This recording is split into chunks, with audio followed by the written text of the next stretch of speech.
예수님의 믿음을 가진 의인 뉴크리아 키즈 친구들 안녕! 날마다 강해진 의식으로 믿음으로 기도하고 구한 것을 응답받으며 우리의 믿음이 더 자라고 강해지는 한 주 보냈나요? 우리의 믿음은 말씀을 들음으로 자라난다고 했던 말씀 기억하죠? 오늘도 말씀을 잘 들음으로 우리의 믿음이 더 커지는 시간을 보내봐요. 우리 지난번부터 예수님을 믿는 우리가 누구인지에 대해 알아봤죠.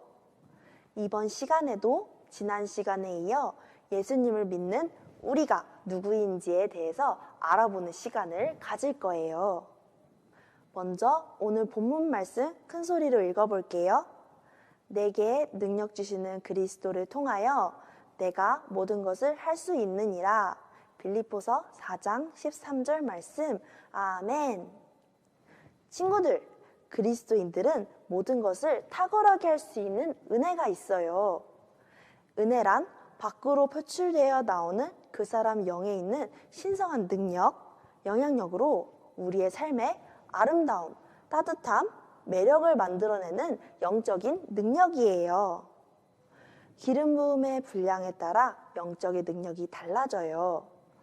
오늘 본문 말씀에는 우리에게 능력 주시는 그리스도를 통하여 모든 것을 할 수 있다고 나와 있죠. 그리스도란 기름 부음을 말하는 것으로 성령님의 능력이 활동하는 상태를 말해요. 거듭나서 성령님을 받아들인 그리스도인들 안에는 성령님이 계세요. 그래서 우리 안에 있는 성령님의 능력이 우리가 모든 것을 할 수 있도록 만들어주세요. 성령님이 자유롭게 활동할 수 있도록 내어드리는 정도에 따라 그리스도인들의 능력의 양이 결정돼요.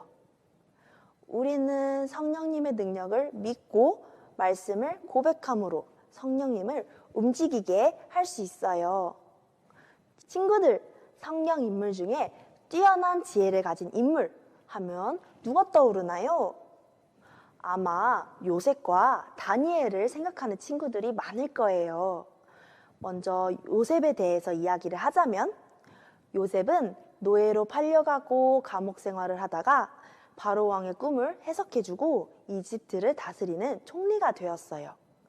바로 왕은 요셉에게 이 사람처럼 하나님의 영이 있는 사람을 찾을 수가 있겠느냐?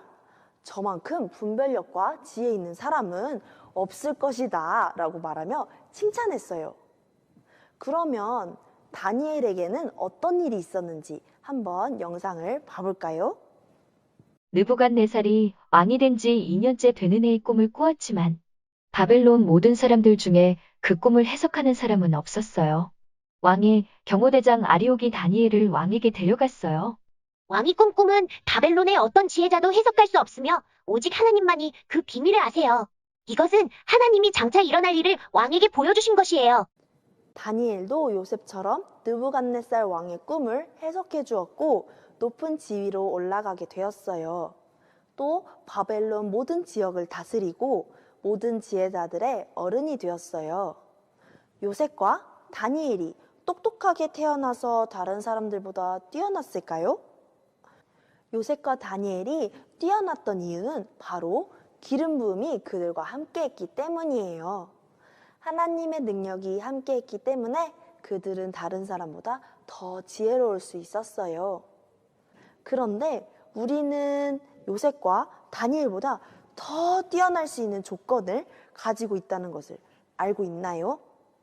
요셉과 다니엘은 기름 부음의 혜택을 일부분 체험한 것이지만 우리 안에는 하나님의 생명이 있고 성령님이 항상 함께 하세요. 능력의 근원이신 성령님께서 우리 안에 계시기 때문에 우리는 모든 상황에서 항상 승리할 수 있어요. 두 번째로 그리스도인은 하나님의 생명을 가진 하나님의 자녀예요. 보십시오. 아버지께서 얼마나 큰 사랑을 우리에게 베풀어 주셨습니까?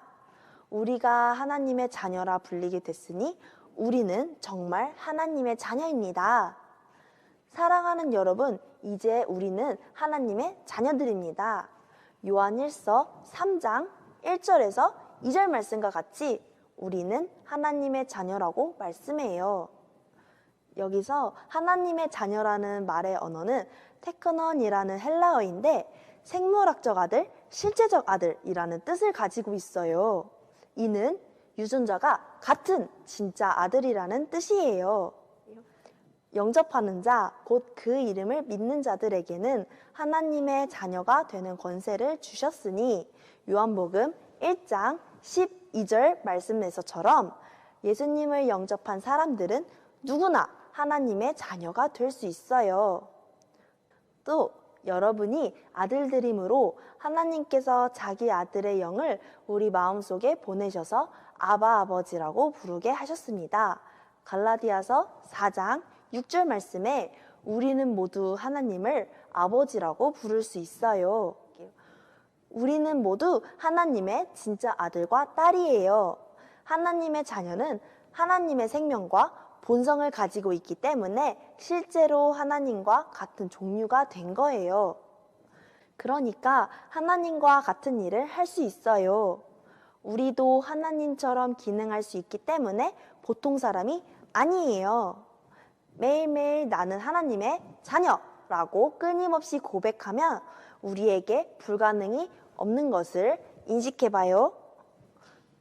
친구들, 예수님은 하나님의 아들이죠?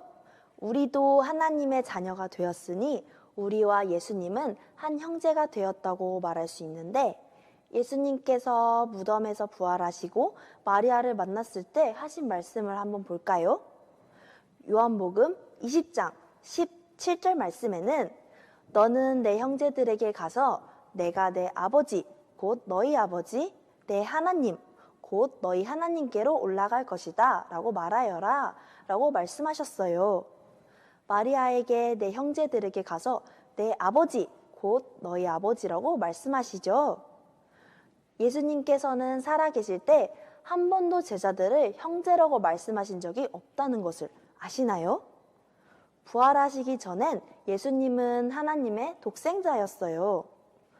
하지만 예수님께서 십자가에서 죽으시고 부활하심으로 제자들에게 하나님의 생명을 나누어 주었기 때문에 제자들은 하나님의 자녀가 될 수 있었고 제자들을 형제라고 부르셨어요. 우리가 예수님과 형제가 되었으니까 그리스도인은 하나님의 자녀로 예수님이 이 땅에서 사셨던 것 같이 이 땅에서 모든 것을 다스리며 살아갈 수 있어요. 또 모든 환경을 정복하는 정복자예요. 우리는 질병과 실패와 가난을 모두 조절할 수 있어요.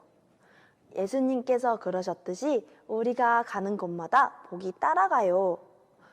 우리는 이미 축복을 받았고 그 복을 다른 사람들에게 나눠주는 그러한 사람이에요. 세 번째로 그리스도인은 하나님의 대사예요. 대사는 나라를 대표하여 다른 나라에 파견되어 외교를 맡아보는 사람이에요.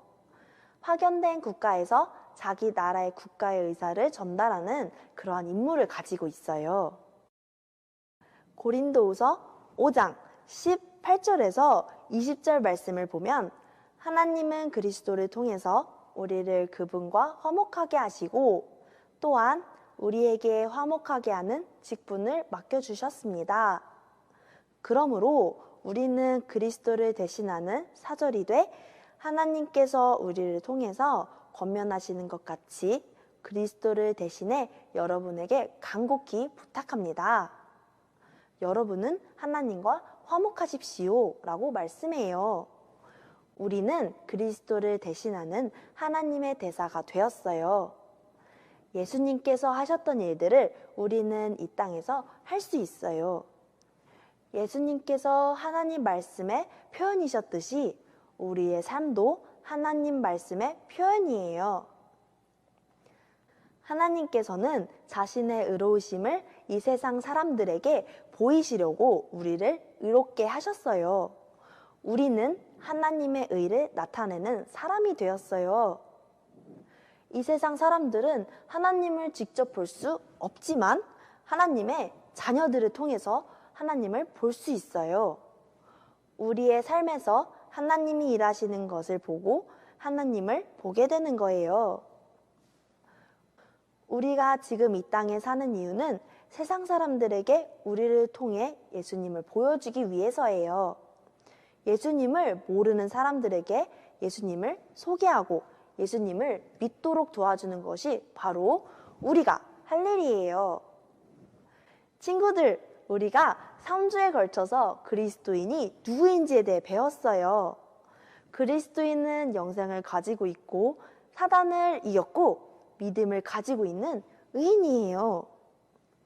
또 기름 부음으로 모든 것을 탁월하게 할 수 있고 하나님의 생명을 가진 하나님의 자녀이며 하나님의 대사예요. 그런데 우리는 간혹 우리가 누구인지에 대해 잊을 때가 많아요. 우리가 누구인지 잊지 않으려면 어떻게 해야 할까요? 야고보서 1장 22절에서 24절 말씀에서 그 답을 주고 있어요. 여러분은 말씀을 실천하는 사람이 되고 듣기만 해 자신을 속이는 사람이 되지 마십시오. 만일 누가 말씀을 듣기만 하고 실천하지 않는다면 이 사람은 자기의 생긴 얼굴을 거울에 비춰보는 사람과 같습니다. 그는 거울을 보고 돌아서서는 자신의 모습이 어떠한지 금방 잊어버립니다. 라고 기록되어 있어요. 우리가 하나님의 말씀을 듣고 그 말씀대로 행동하지 않는다면 우리가 누구인지 잊어버리는 사람이 되겠죠? 그리고 성경에서는 그들을 보고 자신을 속이는 자들이라고 말해요. 그런데 말씀대로 행동하면 우리가 누구인지 정확하게 알게 돼요. 우리는 성경에서 그리스도 안에서 내가 누구인지, 내가 무엇을 가지고 있고 내가 무엇을 할 수 있는지에 관한 말씀을 계속해서 봐야 해요. 우리가 그 말씀을 계속해서 보고 읽고 고백하면 그 말씀이 우리 영 안에 들어가 변화를 일으켜요. 그리고 실제로 말씀에서 말하고 있는 그런 사람으로 변화돼요. 우리가 말씀을 계속해서 영에 집어넣고 또 집어넣으면 우리 안에 계신 성령님께서 일하시고 변화시키기 시작해요. 우리는 다 벗은 얼굴로 주의 영광을 바라보는 가운데 그와 같은 형상으로 변화해 영광에서 영광에 이르게 됩니다. 이 일은 주의 영으로 말미암습니다. 고린도후서 3장 18절 말씀에 나와 있는 것처럼 우리가 주의 영광을 바라보면 그와 같은 형상으로 변화돼요. 말씀에서 말하는 사람으로 변화된다는 사실 어때요? 정말 기쁘죠? 말씀을 매일매일 고백하고 우리 눈에 보이는 모습이 아니라 나는 말씀에서 말하는 그런 사람이라고 매일 생각해봐요. 자, 함께 고백해 볼게요. 나는 모든 것을 탁월하게 할 수 있는 자예요. 나는 하나님의 생명을 가진 하나님의 자녀예요. 나는 하나님의 대사예요. 나는 말씀을 보며 날마다 변화되는 자예요. 아멘. 그럼 뉴크리아 키즈 친구들, 이번 한 주도 내가 누구인지 고백하며 말씀으로 승리하는 한 주를 보내봐요. 그러면 다음에 또 만나요. 안녕.